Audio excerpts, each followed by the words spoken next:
வணக்கம். பூமா சேனலுக்காக உங்களோடு நேர்மையான கருத்துக்களை பகிர்ந்து கொள்வதில் மகிழ்கின்றோம்.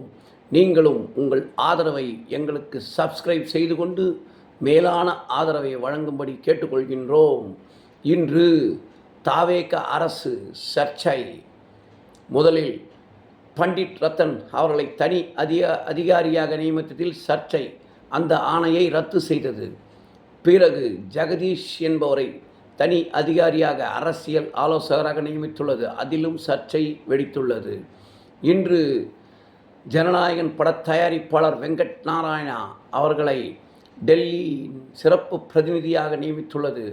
அதிலும் கண்டனங்களும் சர்ச்சைகளும் வெடித்துள்ளது. என்ன செய்வார்கள் என்று தெரியவில்லை. திரும்ப பெறுவார்களா அல்லது தொடருமா? ஒரு வருட பதவி, மந்திரி பதவிக்கு சமமானது டெல்லி அரசின் சிறப்பு பிரதிநிதி பதவி. என்ன செய்வார்கள் என்று தெரியவில்லை.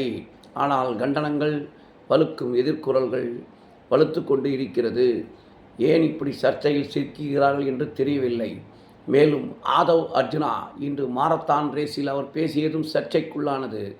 இந்தியாவில் 3 கிலோமீட்டர் ஓடிய முதலமைச்சர் என்கிறார். ஆனால் ஏற்கனவே ஜம்மு காஷ்மீர் முதல்வர் 21 கிலோமீட்டர் ஓடி சாதனை படைத்துள்ளார். ஏன் இப்படி பேசுகிறார்கள், சர்ச்சையில் சிக்குகிறார்கள் என்று தெரியவில்லை. இதையெல்லாம் விஜய் அவர்கள் யோசித்து இனி இவ்வாறு நிகழாத வண்ணம் பார்த்து கொள்ளும்படி கேட்டுக்கொள்கிறோம். நன்றி, வணக்கம்.